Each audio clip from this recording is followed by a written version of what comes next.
I'm Catrin Morgan. I'm doing an apprenticeship in Cylchmeithrin in Pontarddulais. I've been studying in the Welsh language since the age of 3 and I didn't really want to lose not speaking Welsh for the rest of my life. I think it's important to speak bilingual in my job role because if we have a parent come in that want to speak to us in the Welsh language, then we're able to help them solve their problem and also we're able to help the children with Welsh.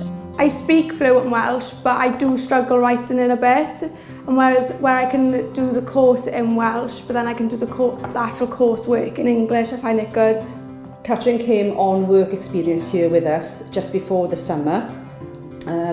She was fantastic. She made a good impression. So when the opportunity came to provide a person with an apprenticeship, Catrin came to mind. It just gives young people a good opportunity to learn on the job. I feel like doing an apprenticeship as well is better because you're able to learn and earn on the job.